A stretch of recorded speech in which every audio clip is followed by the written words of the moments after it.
ప్రార్థనా జీవితం యొక్క దారిద్ర్యం. ఇప్పటిదాకా చెప్పింది దేవుడు మనతో మాట్లాడినప్పుడు జరిగేది.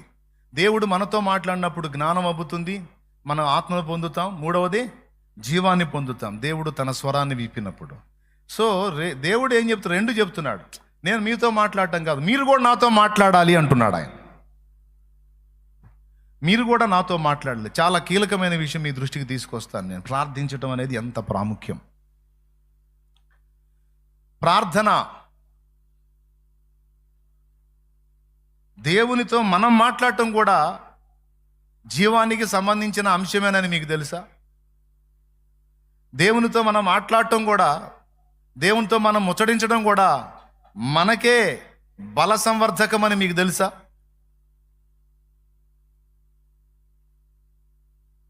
తెలుసుకోవాలి. దేవునితో మనం మాట్లాడుటను ప్రార్థన అన్నాం. అది కూడా మనకు బలాన్ని కలిగిస్తుంది, జీవాన్ని కలిగిస్తుంది. అది కూడా ప్రార్థనా జీవితం కూడా. దేనిని గూర్చి చింతపడకుడి కానీ ప్రతి విషయంలోనూ నాకు మొర్ర పెట్టండి అన్నాడని చింత కలిగిన వాళ్ళే ప్రార్థన చేయాలి, చింత లేని వాళ్ళు ప్రార్థన చేయకూడదు అనుకున్న సోదోళ్ళు ఉన్నారు కొంతమంది. సోదోళ్ళు ఏమనుకోవద్దు, మిమ్మల్ని కాదులే, అట్టా అనుకున్న వాళ్ళని సోదోళ్ళు అంటున్నాను నేను.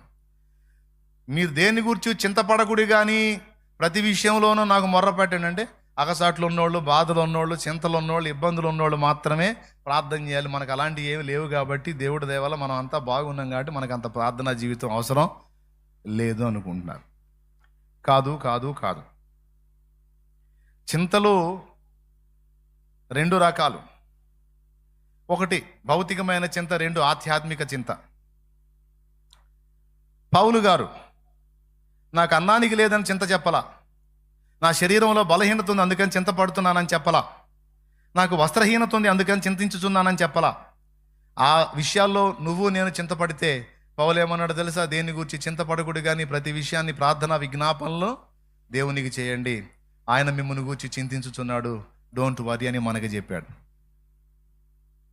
మనకే చెప్పినోడు ఆయన చింతపడతాడా? నాకు అన్నానికి లేదని, వస్త్రం లేదని, ఆరోగ్యం లేదని చింతపడతాడా? ఫీల్ అవుతాడా? నో. అయితే ఆయన చింత కూడా చెప్పాడు. దేని గురించి అంటే సంఘములను గూర్చిన చింతయు కలదు అన్నాడు. 2 కొరింథీ పత్రిక 11వ అధ్యాయం 25-26 వచనాలు ఒకసారి చూడండి.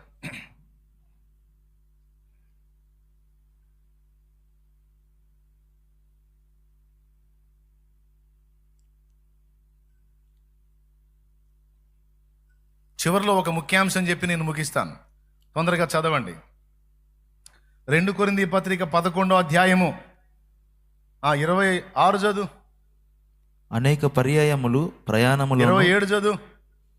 కపట సహోదరుని మన ఆపదలోను ఒంటిని 28 చదువు. ఇవియుగాక సంగములన్నిటిని గురించిన చింతయు కలదు. అదయ్యా మనకి 2 చింతలు ఉండాలి. ఒక చింత నీ వ్యక్తిగత ఆత్మీయ జీవితాన్ని గూర్చిన చింత. రెండవ చింత ఇతరుల ఆత్మీయ జీవితాన్ని గూర్చిన చింత. ఈ 2 చింతలే. ఇక నీ భౌతిక సంబంధమైన విషయాలను గూర్చిన చింత నీకొద్దు. ఎందుకో అంటే బైబిలే చెప్పింది, వాటి విషయంలో మీరు చింతించాల్సిన అవసరం లేదు, దేవుడు సమకూరుస్తాడని. నీకు ఉద్యోగం కావాలని తెలుసు, అప్పులు తీర్చాలని తెలుసు, పిల్లలు లేరు గొడ్రాలు అని తెలుసు, పిల్లలు ఇవ్వాలని తెలుసు, నీ కడుపులో ఏదో సమస్య ఉందని తెలుసు, నీకు రోగం ఉందని తెలుసు, నీకు భౌతికంగా ఏమేమి ఉన్నాయో అన్నీ తెలుసు ఆయనకి. అసలు వాటిని గురించి నువ్వు చింతించాల్సిన అవసరమే లేదని చెబుతున్నాడు. మరి దేని గురించి నువ్వు ఆలోచించాలి, దేని గురించి చింతపడాలంటే నీ ఆత్మీయ జీవితాన్ని గురించి, నీ మట్టుకు నిన్ను గూర్చియో ఇతరులను గురించి కూడా నువ్వు చింత కలిగి ఉండాలి. ఈ చింతను బట్టి నువ్వు దేవుని దగ్గరికి ప్రతి దినము వెళ్ళాలి. గట్టిగా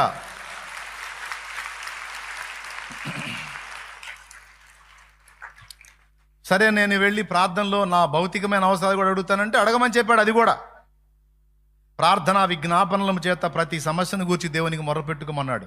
నువ్వు శరీర సంబంధమైన చింతలను గురించి అడగవచ్చు, ఆత్మీయ చింతన గురించి కూడా దేవుని ముందు పెట్టవచ్చు. ఇది ప్రార్థనలో నువ్వు చేయాలి. ప్రార్థనా జీవితం ప్రతి క్రైస్తవుడికి జీవ సహితమైన అంశం. ప్రార్థనా జీవితాన్ని కోల్పోయిన వాడు చాలా లాస్ అవుతాడు. సింపుల్గా చెప్పాలంటే ఖచ్చితంగా పాపంలో పడతాడు. ఈ వాక్య ధ్యానాన్ని, ప్రార్థనా జీవితాన్ని రెండింటినీ కోల్పోయిన వాడు తప్పనిసరిగా తేడా పడతాడు. తప్పనిసరిగా తేడా పడుతుంది. అలా జరగకూడదు అంటే ఈ రెండిటి విషయంలో మెళకువగా ఉండాలి. ప్రభువుకి స్తోత్రం చెప్పండి.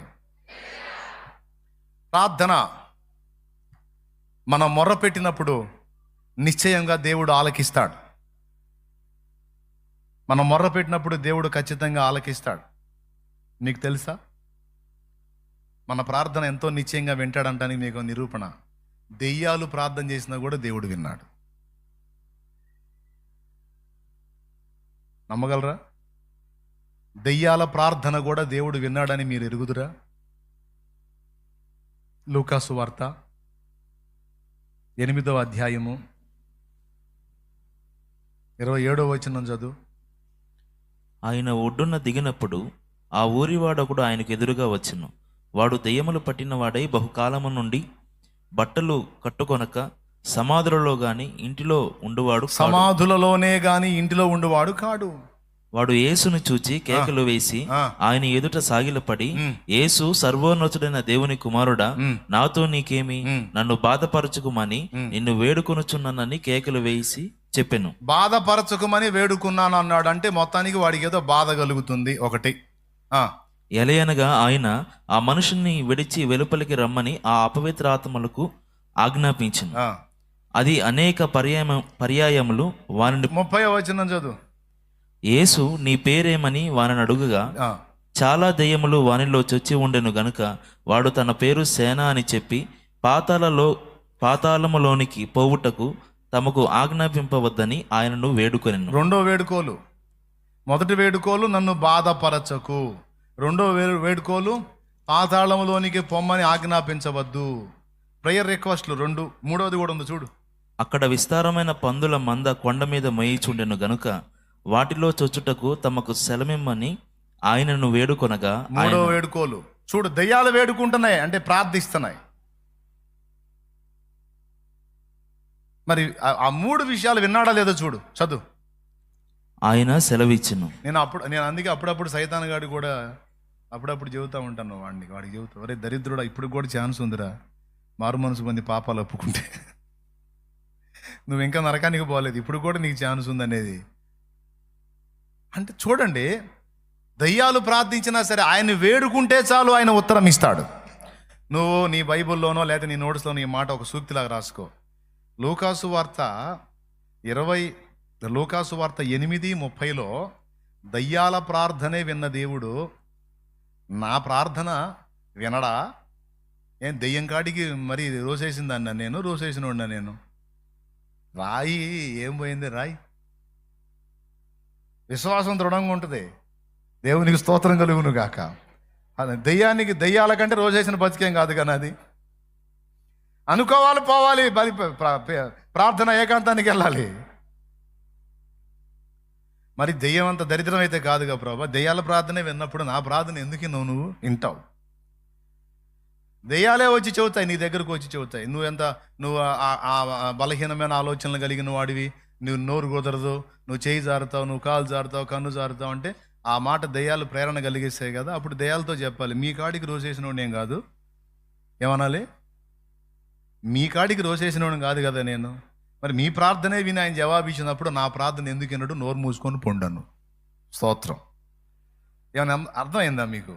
ఎంతమందికి అర్థమైంది? అది సంగతి.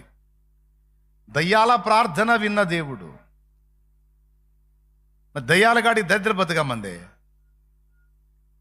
కాదుగా. స్వరక్తం ఇచ్చి సంపాదించాడు, రక్తం పెట్టి కొన్నాడు, కడిగాడు, కుమారులు కుమార్తెలుగా స్వీకరించాడు.